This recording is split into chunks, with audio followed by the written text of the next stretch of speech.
শিক্ষার্থীবৃন্দ, আসসালামু আলাইকুম। আশা করছি আপনারা ভালো আছেন।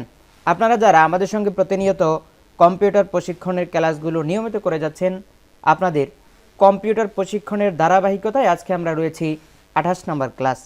তো 28 নাম্বার ক্লাসটি আমরা কী নিয়ে করব, কিভাবে করব, সেই বিষয়গুলো টোটালি আমরা কম্পিউটার স্ক্রিনে দেখব। তবে আমাদের আজকের ধারাবাহিকতায় রয়েছে মাইক্রোসফট এক্সেলের সাধারণ পরিচিতি। তো দর্শক, আমরা ইতিমধ্যে আমাদের সহজ কম্পিউটার শিক্ষা বইয়ের 50 নাম্বার ক্লাসটি দেখব এবং এক্সেল নিয়ে আমাদের যে পরিচিতি সেগুলো আজকে দেখব। সেজন্য আমরা চলে যেতে হবে কম্পিউটার স্ক্রিনে। চলুন কম্পিউটার স্ক্রিনে যেই কথা বলা যাক।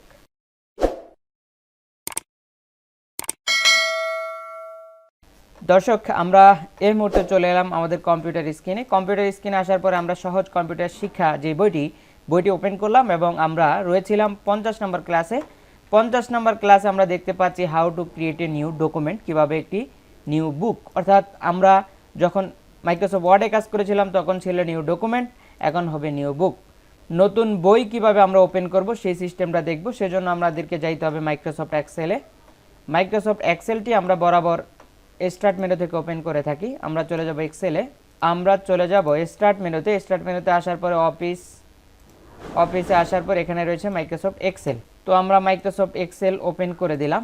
মাইক্রোসফট এক্সেল ওপেন করার পরে এখানে আমরা দেখতে পাচ্ছি যে আমাদের যেই ওয়ার্ক বুক অর্থাৎ ওয়ার্কিং যে স্পেস রয়েছে, এই স্পেসে দেখতে পাচ্ছি যে আমাদের যে সেলগুলো সেগুলো ওপেন হয়েছে এবং এখানে আমরা কিভাবে নতুন ডকুমেন্ট তৈরি করব সেই সিস্টেমটা দেখাবো। সেটা দেখার জন্য আমাদেরকে দুইটা রাস্তা ফলো করতে হবে। একটি হচ্ছে ফাইল থেকে, একটি করব আমরা ফাইল থেকে আমরা মাইক্রোসফট এক্সেল ওপেন করে এখান থেকে ফাইলে ক্লিক দেব, তারপর হচ্ছে নিউতে ক্লিক দেব, এরপর হচ্ছে আমরা ব্ল্যাঙ্ক ওয়ার্কবুক, আমরা এখান থেকে ওয়ার্কবুকে আমরা ক্লিক দেব। ওয়ার্কবুকে ক্লিক দেওয়ার সাথে সাথে আমাদের নতুন একটি ডকুমেন্ট তৈরি হবে। আমরা এখানে দেখতে পাচ্ছি যে বুক 2, আমরা একটু আগে ছিলাম বুক 1-এ, এখন হচ্ছে বুক 2। তো এভাবে আপনারা যত নতুন ডকুমেন্ট তৈরি করবেন সেই নতুন ডকুমেন্টগুলো একের পর এক ওপেন হতে থাকবে। তো এটা করার জন্য আমরা কিবোর্ড শর্টকাট ইউজ করতে পারি, Ctrl+N আমরা ইউজ করতে পারি। Ctrl+N ইউজ করার সাথে সাথে আমরা দেখতে পাচ্ছি যে এখানে বুক 3 হয়েছে। তো আমরা এখান থেকে মিনিমাইজ করলে কিন্তু দেখতে পাচ্ছি এখানে দুইটি দেখাচ্ছে। তো আমরা এখান থেকে বুক 3 ওপেন করে নিলাম। তো এভাবে হচ্ছে নতুন ডকুমেন্ট তৈরি করা যায়। নতুন ডকুমেন্ট তৈরি করার জন্য আরও একটা ওয়ে আছে, সেটা আমরা মাইক্রোসফট ওয়ার্ডেও দেখেছিলাম। আমরা জাস্ট ডেস্কটপে চলে আসব। ডেস্কটপে চলে আসার পর এখানে রাইট বাটন প্রেস করব, নিউতে চলে যাব। নিউতে আসার পর এখানে আমরা দেখতে পাচ্ছি মাইক্রোসফট এক্সেল ওয়ার্কশিট। আমরা এখান থেকে ওয়ার্কশিটে ক্লিক করলে এখানে একটি নতুন ডকুমেন্ট তৈরি হবে এবং এখানে নাম চাইবে, রিনেম অবস্থায় আসবে। এখানে আপনি চাইলে আপনার নাম দিয়ে ডকুমেন্টটি তৈরি করতে পারেন। নতুন ডকুমেন্ট নতুন নাম দিয়ে আপনারা তৈরি করতে পারেন। এভাবে হচ্ছে আমরা নতুন ডকুমেন্ট তৈরি করতে পারি। এটি কিন্তু যেহেতু একেবারে মাইক্রোসফট ওয়ার্ড যেভাবে আমরা করেছিলাম, এক্সেল কিন্তু একইভাবে, সেজন্য আমরা এখানে বিস্তারিত আর কথা বলবো না। বিস্তারিত কথা বলে সময় নষ্ট করার কোনো মানেই হয় না। তো আমরা এরপরে দেখতে পাচ্ছি যে আমাদের 50 নাম্বার ক্লাসে কি রয়েছে। আমাদের 50 নাম্বার ক্লাসে দুইটি option, save to the book. আমরা এই বুকটি কিভাবে সেভ করব। সেভ করার জন্য আমাদেরকে স্পেশাল কোনো কিছু নাই, আমরা জাস্ট ফাইলে ক্লিক দেব, সেভে ক্লিক দেব। সেভে ক্লিক দেওয়ার পরে ফাইল নেমে আমরা এখানে নামটি লিখে দেব, আমাদের যে ডকুমেন্টের নাম লিখে দিয়ে আমরা এখানে জাস্ট সেভে ক্লিক করে দেব। তো এটার জন্য আমরা কিবোর্ড শর্টকাট ইউজ করতে পারি, Ctrl+S আমরা ব্যবহার করলে, Ctrl+S যখন ইউজ করব তখন আমরা এখান থেকে ফাইল নেম দিয়ে আমরা এটা সেভ করে দিলে সেভ হয়ে যাবে। তো এই দুইটা ওয়ে আমরা দেখিয়ে দিলাম, সেভ করার যে অপশন সেটা দেখিয়ে দিলাম। তারপরে হচ্ছে আমাদের 51 number class, how to close A file, কীভাবে ফাইলটি বন্ধ করা যায়। তো এখানে কিন্তু কিবোর্ডে কন্ট্রোল থার্ড ব্র্যাকেট দিয়ে ডকুমেন্টের সাইজ অর্থাৎ লেখার সাইজ বড় ছোটো করা যাবে না। এখানে আমরা বড় ছোটো করতে হলে অবশ্যই এখান থেকে ধরতে হবে, সিলেক্ট করে এখান থেকে আইকন ধরে দিতে হবে। তারপর হচ্ছে কিবোর্ড শর্টকাটটা আমরা জানিয়ে দেব আমাদের নেক্সট ক্লাসে। তো বিষয় হচ্ছে আমরা এখান থেকে আমাদের এই ডকুমেন্টটি কিভাবে আমরা সেভ করব, ক্লোজ করব সেই সিস্টেমটা দেখাবো। ক্লোজ করার জন্য আমরা জাস্ট এখানে ক্লোজে ক্লিক দেব। ক্লোজে ক্লিক দেওয়ার পরে আমাদেরকে ওয়ার্ডের মতো একইভাবে কম্পিউটার প্রশ্ন করবে আপনি কি ফাইলটি সেভ করবেন কিনা। যদি ফাইল সেভ করে থাকেন তাহলে সেভে ক্লিক দিবেন, আর যদি না সেভ করে থাকেন তাহলে ডোন্ট সেভে ক্লিক দিবেন। ডোন্ট সেভে ক্লিক দিয়ে বের হয়ে যেতে পারবেন। ক্লোজ করা দেখলাম। তারপর হচ্ছে আমরা ফাইল থেকে ক্লোজ করতে পারবো, ফাইলে ক্লিক দেবো, এক্সিটে ক্লিক দেবো। আমাদের ডকুমেন্টটি সেম আমাদেরকে জিজ্ঞেস করবে সেভ করবেন কিনা, সেভ করলে সেভ, না হলে ডোন্ট সেভে দিয়ে আমরা ক্লোজ করে দিব। তারপরে হচ্ছে আমরা যাব কোথায়, আমাদেরকে যেতে হবে how to open A file. আচ্ছা, একটা ডকুমেন্ট আমরা সেভ করি, অর্থাৎ ক্লোজ করে সেভ করে দিব। সেভে দিলাম, নাম লিখব কম্পিউটার শিক্ষা, লিখব কম্পিউটার কম্পিউটার শিক্ষা লিখে আমরা সেভ করলাম। এখানে একটা তফাৎ এখানে আমরা লক্ষ্য করতে পারবো, দেখাচ্ছি। আমরা কিন্তু ডকুমেন্টটি সেভ করে দিয়েছি। কোথায় সেভ করেছি, আমরা দিস পিসিতে যাব, যাওয়ার পরে হচ্ছে ডকুমেন্টে যাইতে হবে। ডকুমেন্টে যাওয়ার পরে আমরা এখানে দেখতে পাচ্ছি কম্পিউটার শিক্ষা। তবে কম্পিউটারে কিন্তু একই নামে দুইটা ফাইল সেভ করা যায় না। তবে ফাইলগুলো যদি ভিন্ন ভিন্ন এক্সটেনশনের হয় তাহলে সেক্ষেত্রে দুইটি না একাধিক ফাইলও সেভ করা যায়। যেমন আমরা যদি এআই ফাইল সেভ করি বা পিএস ফাইল সেভ করি, এক্সেল, ওয়ার্ড, পাওয়ার পয়েন্ট ইত্যাদি ইত্যাদি যদি আমরা ভিন্ন ভিন্ন এক্সটেনশনের ফাইল একই নামে সেভ করি তাতে কোনো অসুবিধা নাই। আমরা এখানে দেখতে পাচ্ছি কম্পিউটার শিক্ষা নামে দুইটি ফাইল রয়েছে, একটি হচ্ছে ওয়ার্ড ফাইল আর একটি হচ্ছে এক্সেল ফাইল। তো আমরা এক্সেল ফাইলটা ওপেন করে দিব। তো এক্সেল ফাইলটা ওপেন করার জন্য আমাদেরকে কোথায় যেতে হবে, দিস পিসিতে এবং ডকুমেন্টে। এবং আমরা যদি নতুন ডকুমেন্ট থেকে তৈরি করি, দেখাই আপনাদেরকে, যদি আমরা এখান থেকে নতুন ডকুমেন্ট থেকে আমাদের পুরাতন ফাইলটি ওপেন করতে যাই সেক্ষেত্রে আমরা কি করব, এক্সেলের যে কোনো একটি ফাইল ওপেন করে সেখান থেকে কন্ট্রোল ও প্রেস করব। কন্ট্রোল ও প্রেস করে আমরা পুরাতন ফাইলে চলে যাব। কন্ট্রোল ও প্রেস করব, কিবোর্ড শর্টকাট আমরা কিন্তু মাইক্রোসফট ওয়ার্ডে দেখিয়েছিলাম। তো ওপেনে আসার পর এখান থেকে আমরা জাস্ট ফাইলটি সিলেক্ট করে ওপেনে ক্লিক দিলে হয়ে যাবে, অথবা ডাবল ক্লিক দিলেও এটি ওপেন হয়ে যাবে। এটি হচ্ছে সিস্টেম। ফাইলটা ওপেন করা দেখলাম। তারপর হচ্ছে আমরা দেখব সেভ অ্যাজ। সেভ অ্যাজ মানে হচ্ছে আমাদের যে ডকুমেন্টটি বর্তমানে রয়েছে সেই ডকুমেন্ট, একই ডকুমেন্ট ভিন্ন নামে সেভ করা, অথবা একই ডকুমেন্ট ভিন্নভাবে সেভ করে সেটাকে আবার ভিন্নভাবে এডিট করা। সেটা করব কিভাবে, ফাইলে ক্লিক দেব, সেভ অ্যাসে ক্লিক দেব। সেভ অ্যাসে ক্লিক দেওয়ার পরে আমাদের কাছে নাম চাইবে, আমরা এখানে নামের জায়গায় জাস্ট 1 যুক্ত করে আমরা এটাকে সেভ করে দিলাম। তাহলে আমাদের এটাও সেভ হয়ে গিয়েছে, অর্থাৎ সেভ অ্যাস। আমাদের এই ফাইলটি কিন্তু এখন একই নামে দুইটা ফাইল তৈরি হয়েছে। তো আমরা ফাইলটি কোথায় পাবো, আমরা জাস্ট আগের মতো দিস পিসিতে যাব। দিস পিসিতে যাওয়ার পর এখানে দেখতে পাচ্ছি কম্পিউটার শিক্ষা 1 এবং কম্পিউটার শিক্ষা 2, এই দুইটা হচ্ছে এক্সেল ফাইল, আর যেটি হচ্ছে মাঝখানে ডব্লিউ দেওয়া সেটি হচ্ছে আমাদের ওয়ার্ড ফাইল। তো আমরা দেখে নিলাম কিভাবে সেভ করতে হবে এবং ওপেন করতে হবে। তো আমরা পরবর্তী স্টেপে যাব। পরবর্তী স্টেপে হচ্ছে সেভ অ্যাজ ওয়েব পেজ। আমরা কিভাবে ওয়েবসাইটে সংরক্ষণ করা যায়। তো আমরা ওয়েবসাইটে সংরক্ষণ করার জন্য আমরা এখান থেকে যাব, আমরা এখান থেকে ফাইলে যাব, সেভ অ্যাসে ক্লিক দিব। সেভ অ্যাসে ক্লিক দেওয়ার পর এখানে আমরা ওয়েব পেজ লেখা থাকবে, এখানে ওয়েব পেজ লেখা আছে, সিঙ্গেল ফাইল ওয়েব পেজ। আপনারা এখানে ক্লিক দিবেন, দেওয়ার সাথে সাথে আমরা সেভে ক্লিক দিব। তো বিষয় হচ্ছে আপনারা যখন এই ডকুমেন্ট ওপেন করতে যাবেন দেখতে পাচ্ছেন কম্পিউটার শিক্ষা, এটি কিন্তু ওয়েব পেজ আকারে তৈরি হয়েছে। তো আপনি যখন ওপেন করবেন তখন ইন্টারনেট এক্সপ্লোর দেখাবে, আপনি যে কোনো একটি ব্রাউজার দিয়ে এটিকে ওপেন করতে পারবেন। তো এটি ওপেন করার জন্য হয়তো বা কোনো লগইন চাইতে পারে বা যে কোনো অ্যাকাউন্ট চাইতে পারে, আপনারা সেভাবে দেখতে পাচ্ছেন এখানে অ্যাকাউন্ট চাচ্ছে। তো আমরা অ্যালাউ করে দিলে এখানে হবে। তো এটি একটু লং প্রসেস, সেটা আমরা পরে দেখাচ্ছি আপনাদেরকে। আপাতত আমরা এই ক্লাসটি কন্টিনিউ করে যাচ্ছি। তো এরপরে হচ্ছে আমরা 53 নম্বর ক্লাসটি দেখব, সেভ অ্যাজ ওয়ার্ক পেজ, একাধিক ফাইল একত্র করে সংরক্ষণ করা। তো মাইক্রোসফট এক্সেল ওয়ার্কবুকে আপনারা ক্লিক দিয়ে তারপর সেখানে সেভে ক্লিক দিবেন, ক্লিক দিলে কিন্তু একত্রিত হয়ে যাবে। তো এরপরে হচ্ছে আমরা যাব কোথায়, আমরা যাব হচ্ছে to see web page preview. Web page দেখা যায়, প্রথমে ওয়েব পেজ দেখার জন্য একটি ফাইল তৈরি করি, তারপরে file click, web preview click. একটু আগে আমরা যেটা ওয়েব পেজে তৈরি করেছিলাম সেটা হচ্ছে ওয়েব পেজ। পেজ সেটআপ, পৃষ্ঠার মার্জিন, সাইজ ইত্যাদি সেটিং করা। তো সাইজ ইত্যাদি সেটিং করার জন্য আমরা সম্ভবত প্রথম ক্লাসে দেখিয়েছিলাম। তারপর হচ্ছে আমরা এই ক্লাসে যেহেতু আলোচ্য বিষয় আমরা এখন একটু দেখে দিব। তো আমরা এখানে পেজে ক্লিক দিব, সাইজে ক্লিক দিব, দেওয়ার পর এখান থেকে আপনার যে সাইজটি প্রয়োজন আপনি সেটি ক্লিক করে দিবেন। তো ক্লিক করে দেওয়ার পরে আপনার কিন্তু এখানে রেখাকৃতি দেখাবে, এখানে অনেকগুলো ফাইল তৈরি হয়েছে, অর্থাৎ পেজ তৈরি হয়েছে, প্রত্যেকটা কিন্তু A4 সাইজের পেপার। তো আপনি চাইলে এটিকে ল্যান্ডস্কেপ করেও নিতে পারবেন। ল্যান্ডস্কেপ করলে দেখবেন পাশের দিকে চলে আসবে, দেখতে পাচ্ছেন এই হচ্ছে পাশের দিকে, আর এ হচ্ছে আমরা যদি ওরিয়েন্টেশন ঘুরিয়ে দিই পোর্ট্রেট, এটি হচ্ছে পোর্ট্রেট। তো এভাবে আপনারা পেজের ওরিয়েন্টেশন কিন্তু করে নিতে পারেন।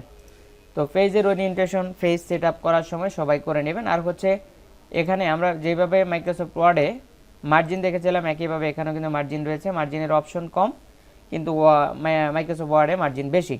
এখানে আমরা নর্মাল, ওয়াইড আর হচ্ছে ন্যারো, তো এগুলো দিয়ে আপনারা আপনাদের মতো করে মার্জিন তৈরি করে সেগুলো দিয়ে ডকুমেন্টগুলো তৈরি করে নেবেন। তো আমরা এখান থেকে দেখতে পাচ্ছি যে আমাদের গেল মার্জিন পর্যন্ত, হরিজন্টাল, ভার্টিক্যাল সব কিছু লেখা আছে বিস্তারিত। আপনারা যারা বইগুলো ডাউনলোড করবেন আপনারা অবশ্যই এগুলো বিস্তারিত পড়ে নেবেন, এবং আর যদি সহজে বুঝতে চান তাহলে অবশ্যই আমাদের এখানে ক্লাসগুলো করে নেবেন। তো 55 নম্বর ক্লাস, ফেজ সেটআপ বক্স থেকে আমরা হেডার অ্যান্ড ফুটার করতে পারি, তবে মাইক্রোসফট এক্সেলের মধ্যে ভিউ মেনুতে হেডার অ্যান্ড ফুটার সম্পর্কে আলোচনা করা হয়েছে, তাই এই সম্পর্কে ভিউ মেনুতে বিস্তারিত জানতে পারবো। আমরা যখন ভিউতে যাব, ভিউ ক্লাসে যাব, তখন আমরা বিস্তারিত আলোচনা করতে পারবো। তো আমরা 55 নম্বর ক্লাসে দেখলাম how to create a print area. কোনো পৃষ্ঠা নির্দিষ্ট কিছু স্থান প্রিন্ট করার জন্য আমরা তৈরি করা কোনো একটি ফেজের মধ্যে থেকে যদি নির্দিষ্ট জায়গা আলাদাভাবে প্রিন্ট করতে চাই, তাহলে যে জায়গাটুকু প্রিন্ট করতে চাই সেই জায়গাটুকু ব্লক করে সিলেক্ট করতে হবে।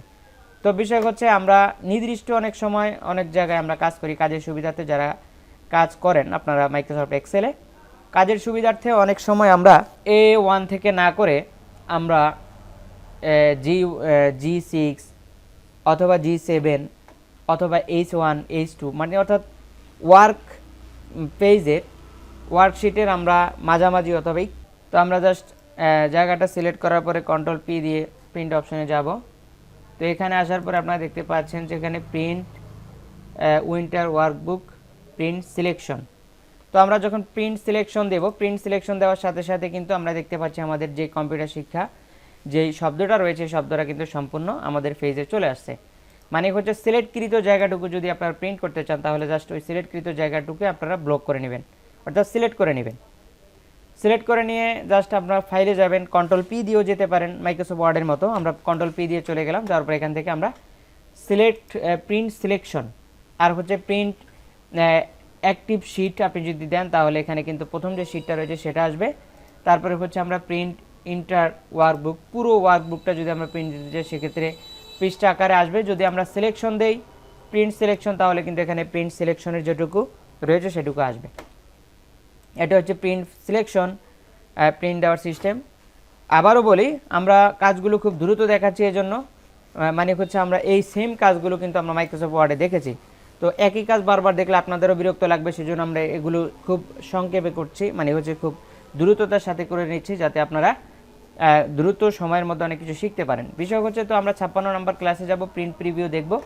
তো প্রিন্ট প্রিভিউ বিষয়টা হচ্ছে মাইক্রোসফট ওয়ার্ডে যেরকম এক্সেলও একই রকম, এবং প্রত্যেকটা আমরা যদি কাজের কথা বলি প্রত্যেকটা জায়গায় কিন্তু প্রত্যেকটা সফটওয়্যারে কিন্তু প্রিভিউ দেখায়। তো সেক্ষেত্রে আমরা প্রিন্টকৃত কাজের এখান থেকে যদি আপনাদেরকে প্রিন্টের প্রিভিউ দেখাই, একটু আগে আমরা যেটা দেখেছিলাম প্রিন্ট প্রিভিউ, যখন কন্ট্রোল পি দিব দেওয়ার সাথে সাথে কিন্তু এখানে প্রিন্ট প্রিভিউ দেখাবে। এটি হচ্ছে প্রিন্ট প্রিভিউর কাজ, এখানে এক্সট্রা কোনো কাজ তেমন কোনো কাজ নেই, আপনারা কিন্তু এটাকেই প্রিন্ট প্রিভিউ বলা হয়, এটি বুঝে নেবেন। তো প্রিন্ট তৈরিকৃত কাজের আউটপুট দেওয়া, অর্থাৎ আমরা যেই জায়গাটুকু প্রিন্ট করব সেটুকু কাগজ আকারে বের করা, আউটপুট বের করা, সেটাই হচ্ছে এখানে বুঝিয়েছে। তবে বিষয় হচ্ছে সেন্ড টু, স্থানান্তর প্রসঙ্গ। তো এখানে আমরা যদি স্থানান্তর করতে হয় সেখানে সেন্ড টু মেনু এর অধীনস্থ বিভিন্ন সাব মেনুগুলো ব্যবহার করা হয়ে থাকে, এর জন্য ইন্টারনেট কানেকশন নেটওয়ার্ক প্রয়োজন হয়। তো আমরা যদি এটুকু সেন্ড করার প্রয়োজন হয় তাহলে আমরা কি করব, জায়গাটুকু সিলেক্ট করব, করার পরে এখান থেকে ফাইলে যাব, ফাইলে যাওয়ার পরে এখানে দেখতে পাচ্ছেন রিসেন্ট নিউ প্রিন্ট, এখানে যে save and send, save and সেন্ডে দেওয়ার পর এখানে ব্রাউজারগুলো শো করবে, আপনি যে ব্রাউজার দিয়ে পাঠাতে চান আপনি সেই ব্রাউজার এখান থেকে সিলেক্ট করে কন্টিনিউ করবেন, তাতে করে কিন্তু আপনি ফাইলটি পাঠাতে পারবেন। এছাড়া আপনি এই ফাইলটি জিমেল করেও পাঠাতে পারেন, মানে হচ্ছে আপনি ওয়ার্ক বুকটা যেখানে সেভ করবেন সেখান থেকে জিমেল করেও কিন্তু আপনি পাঠাতে পারবেন। জিমেলের কাজটা আমরা অলরেডি মাইক্রোসফট ওয়ার্ডে দেখিয়েছিলাম, সেম প্রসেসে আপনি পাঠাতে পারবেন, তাতে কোনো অসুবিধা নেই। প্রপার্টিস, ফাইল সম্পর্কে বিস্তারিত জানবো। ওপেন, তো প্রপার্টিস হচ্ছে ইনফরমেশন, আসলে একটা ডকুমেন্ট সম্পর্কে আপনি যে ইনফরমেশনগুলো জানতে চাচ্ছেন সেটি হচ্ছে এখানে। তো এই প্রপার্টিসটি জাস্ট আপনার এই ডকুমেন্ট সম্পর্কে কিছু তথ্য আপনাদেরকে দিবে। আমরা জাস্ট ইনফরমেশনে ক্লিক দিলে, ফাইলে ক্লিক দেওয়ার পর আমরা যখন ইনফরমেশনে দেখব তখন এখানে ডান দিকে কিন্তু প্রপার্টিসটা শো করবে। তো এইভাবে কিন্তু আমরা এই কাজগুলোর ইনপুট এবং আউটপুট এবং কাজের সাইজ কতটুকু সব কিছু এখান থেকে দেখতে পারবো। এটি হচ্ছে প্রপার্টিস। তো এই প্রপার্টিস আমাদের তেমন কোনো কাজে আসে না। তারপর হচ্ছে ফাইল সাইজের ব্যাপারে এটি প্রয়োজন হতে পারে। তো এক্সিট মানে হচ্ছে প্রস্থান। তো প্রস্থান বিষয়টা সবাই আপনারা জানেন। যদি আমরা লেখাটা সিলেক্ট করতে চাই সেক্ষেত্রে আমাদের লেখার পূর্বে যেই বক্সটি রয়েছে, যে সেলটি রয়েছে, সেলে রেখে আমরা শিফট ধরে আমরা ডান অ্যারো ক্লিক করব। ক্লিক করলে কিন্তু এটা সিলেক্ট হয়ে যাবে অ্যাজ লাইক মাইক্রোসফট ওয়ার্ড। এটা বিস্তারিত বলার তেমন কিছু নাই। মাইক্রোসফট ওয়ার্ড যারা ক্লাস করেছেন তারা বিস্তারিত জানবেন, আর যারা করেনি এখনও আপনারা পিছন থেকে ঘুরে এসে মাইক্রোসফট ওয়ার্ডের ক্লাসগুলো করে আসেন প্রথম থেকে 1 নম্বর থেকে। তো আমরা দেখতে পাচ্ছি যে 57 নম্বর ক্লাসটি আমাদের শেষ। তো 58 নম্বর ক্লাস। তো 57 নম্বর ক্লাসে আমাদের একটি অবস্থান অর্থাৎ প্রস্থান করা এটি মিস হয়েছে। তো প্রস্থান করব কিভাবে, জাস্ট ফাইলে যাব, এক্সিটে ক্লিক দিব, আমাদের ফাইল থেকে প্রস্থান হয়ে যাবে। অর্থাৎ এই ফাইল থেকে আমরা প্রস্থান করব, বের হব কিভাবে, এটি হচ্ছে আমাদের ফাইল মেনু থেকে আমরা দেখতে পাবো। তো এরপরে হচ্ছে আমরা 58 নম্বর ক্লাসটি দেখলাম, কাট অ্যান্ড পেস্ট, কিভাবে আমরা কাট করব এবং পেস্ট করব, লেখা স্থানান্তর করা এবং কপি এবং পেস্ট।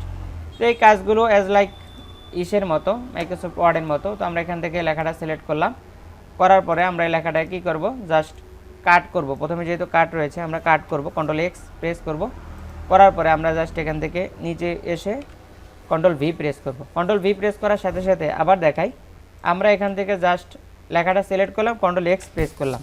মাইক্রোসফট ওয়ার্ডে কী হয়, কন্ট্রোল এক্স প্রেস করার সাথে সাথে এই জায়গা থেকে লেখাটা কিন্তু সাথে সাথে মুছে যায়, অর্থাৎ লেখাটা হারিয়ে যায়, হাইড হয়ে যায়। কিন্তু এক্সেলের মধ্যে আপনি যদি সিলেক্ট করেন এবং কন্ট্রোল এক্স প্রেস করেন, বা আপনি এখান থেকে যদি রাইট বাটন প্রেস করে কাটে প্রেস করেন, তাহলে কিন্তু দেখা যাবে এটা ব্লক হয়ে যাবে এবং চারিদিকে একটি স্ক্রল দেখাবে। তো দেখানোর পরে আপনি যেখানে যাবেন, যে মাউসের, আমরা যদি এক্সেলের কথা বলি তাহলে মাউস পয়েন্টার যেখানে রাখবেন সেখানে এসে কন্ট্রোল ভি প্রেস করবেন, অথবা রাইট বাটন প্রেস করে পেস্ট প্রেস করবেন, তাহলে সেখানে লেখাটা চলে আসবে এবং চলে আসার সাথে সাথে আগে লেখাটা চলে যাবে, আপনারা যেরকমটা স্ক্রিনে দেখতে পাচ্ছেন। তো আমরা এখান থেকে জাস্ট কপি করব। কপি করার বিষয়টা আমরা দেখব, জাস্ট সিলেক্ট করব, কন্ট্রোল সি প্রেস করলাম, নিচে আসলাম, পেস্ট করে দিলাম, কন্ট্রোল ভি প্রেস করে, কন্ট্রোল সি এবং কন্ট্রোল ভি। তো এই যে আমাদের যে জায়গাটা ব্লক করা আছে সেটা কিন্তু আমরা একাধিক জায়গায় পেস্ট করতে পারবো। তো আমরা সিলেক্ট ছাড়িয়ে দিলাম, সিলেক্ট ছাড়িয়ে দিয়ে আমরা পুনরায় পেস্ট করব। পেস্ট কিন্তু হচ্ছে না, এটা মাইক্রোসফট ওয়ার্ড না, এটা হচ্ছে মাইক্রোসফট এক্সেল। তো মাইক্রোসফট ওয়ার্ডে আমরা একবার কপি করে একাধিকবার পেস্ট করা যায়, কিন্তু মাইক্রোসফট এক্সেলও আমরা একবার কপি করে একাধিকবার পেস্ট করতে পারবো। তবে সেক্ষেত্রে শর্ত প্রযোজ্য। শর্ত হচ্ছে আপনি যতক্ষণ পর্যন্ত এখান থেকে ব্লকটা না ছাড়াবেন ততক্ষণ পর্যন্ত পেস্ট করতে পারবেন, যখন এটি ছাড়িয়ে দেবেন সাথে সাথে আর পেস্ট করতে পারবেন না। এটি হচ্ছে সিস্টেম। তো ব্লক ছাড়ানোর জন্য আমরা এখান থেকে ব্লকটি ছাড়ানোর জন্য আমরা কি করব, আমরা জাস্ট যে কোনো একটি বক্সে ডাবল ক্লিক করব। এই লেখার মধ্যেও করতে পারেন অথবা বাইরেও করতে পারেন, অ্যাজ ইউ উইশ, তাতে কোনো প্রবলেম নাই। আমরা এখান থেকে জাস্ট ডাবল ক্লিক করলে আমাদের ব্লকটি ছেড়ে যাবে। তো আমরা কাট এবং পেস্ট দুটাই দেখলাম, কিবোর্ড শর্টকাটও বলে দিলাম। তো এটি হচ্ছে আমাদের কাট এবং পেস্ট। 59 নম্বর ক্লাস, পেস্ট স্পেশাল, অন্য কোনো প্রোগ্রাম থেকে এনে এক্সেলে পেস্ট করা। তো অন্য কোনো প্রোগ্রাম থেকে এনে এক্সেলে পেস্ট করতে হলে সেটা আমরা কিভাবে করব, অন্য কোনো প্রোগ্রাম থেকে আমরা জাস্ট ওয়ার্ড ওপেন করি, ওয়ার্ড ওপেন করে এখানে একটি শব্দ লিখব। শব্দ লেখার পর এটিকে জাস্ট কপি করলাম, কপি করার পর এখানে আসলাম এক্সেলে, আসার পরে আমরা জাস্ট এখানে পেস্ট করব। পেস্ট করার সাথে সাথে কিন্তু আমাদের যে শব্দ, সেই শব্দটি কিন্তু এখানে চলে আসছে, আপনারা দেখতে পাচ্ছেন। তো অন্য সফটওয়্যার থেকে জাস্ট আপনি একই সাধারণ নিয়ম, জাস্ট লেখাটি সিলেক্ট করবেন, কন্ট্রোল সি প্রেস করবেন, আপনি এক্সেলে আসবেন, control V vector V press করবেন, সাথে সাথে চলে আসবে। একবার কপি করে একাধিকবার আপনি পেস্ট করতে পারবেন, তাতে কোনো অসুবিধা নাই। ঠিক আছে, আপনি যতবার ইচ্ছে ততবার পেস্ট করতে পারবেন, কোনো অসুবিধা নেই। তো আমরা গেলাম কপি এবং পেস্ট, কপি এবং পেস্ট হাইপার লিঙ্ক। তো আমরা যদি অনলাইন থেকে কোনো শব্দ আনতে চাই, আমরা যদি গুগল থেকে অথবা যে কোনো এক জায়গা থেকে কোনো ওয়ার্ড নিয়ে আসতে চাই, সেক্ষেত্রে আমরা ওপেন করব। ওপেন করার পরে সেখান থেকে আমরা আমাদের যে শব্দটি নেওয়ার প্রয়োজন আমরা সেটিকে নিয়ে যাব। তো আমরা জাস্ট এখান থেকে একটি শব্দ, এই শব্দটি সিলেক্ট করে কন্ট্রোল সি দিয়ে কপি করলাম, মাইক্রোসফট এক্সেলে চলে যাব, যাওয়ার পরে এখানে জাস্ট পেস্ট করে দিব, চলে আসছে। তো এটা কিন্তু আমাদের জায়গা বেশির কারণে দেখাচ্ছে, আমরা দেখতে পাচ্ছি এটি কিন্তু এখানে রয়েছে। তো আমরা এই লেখাটি কিন্তু এখানে নিয়ে আসছি আমাদের, আমরা এখান থেকে জাস্ট গুগল ক্রোম থেকে এই নামটি এখানে নিয়ে আসলাম। এটি হচ্ছে আপনারা যে কোনো জায়গা থেকে কপি এবং পেস্ট করতে পারবেন। এটা হচ্ছে আমরা দেখালাম কাজটা। তো আমরা যদি লেখাগুলো মুছে ফেলতে চাই সেক্ষেত্রে আমাদের যেটা করতে হবে সেটা হচ্ছে আমরা লেখাগুলো সিলেক্ট করতে হবে। করার পরে রাইট বাটন প্রেস করে এখানে ক্লিয়ার লেখা আছে, আমরা ডিলিটে চাপ দেব। ডিলিটে চাপ দিলে লেখা কিন্তু ডিলিট হয়ে যাবে, লেখাগুলো কিন্তু একেবারে ডিলিট হয়ে যাবে। এভাবে চাইলে আমরা লেখাগুলো ডিলিট করে দিতে পারি। তো এরপরে হচ্ছে আমাদের 60 নাম্বার ক্লাস। আগামী ক্লাসে আমরা 60 নাম্বার ক্লাসটা দেখব। তো বিষয় হচ্ছে আমরা এই ক্লাসগুলো এজন্য একটু দ্রুততার সাথে দেখাচ্ছি, মানে হচ্ছে আমরা এই ক্লাসগুলো দ্রুত শেষ করে আমরা আবার অন্যান্য ক্লাসে যেতে হবে। এবং এই ক্লাসগুলো যেহেতু মাইক্রোসফট ওয়ার্ড রিলেটেড সেক্ষেত্রে আমরা এখানে বিস্তারিত তেমন আলোচনা করব না। তো এই ক্লাসগুলো আমরা নিয়মিত করলে আমাদের দেখা যাবে হিসাব নিকাশগুলো আমরা যদি এগুলো দ্রুত নিয়ে যাই, আমরা হিসাব নিকাশ এবং রেজাল্ট শিট, বেতন শিট, স্যালারি শিট বলেন, যাই বলেন, এবং বিদ্যুৎ বিলের যে কপিগুলো সেগুলো আমরা কীভাবে তৈরি করব, ইউটিলিটি বিল, এগুলো আমরা তৈরি করার জন্য যে সময়গুলো নিব সেগুলো কিন্তু অনেক সময়ের ব্যাপার, সময় সাপেক্ষ ব্যাপার। সেজন্য আমাদের এক্সেলের সাধারণ পরিচিতিগুলো আমরা একটু দ্রুততার সাথে শেষ করছি। তো আপনারা যারা প্রতিনিয়ত আমাদের সঙ্গে কম্পিউটার প্রশিক্ষণের এই ক্লাসগুলো করছেন আপনাদেরকে ভালোবাসা জানিয়ে আজকের মতো এখানেই বিদায় নিচ্ছি। আল্লাহ হাফেজ।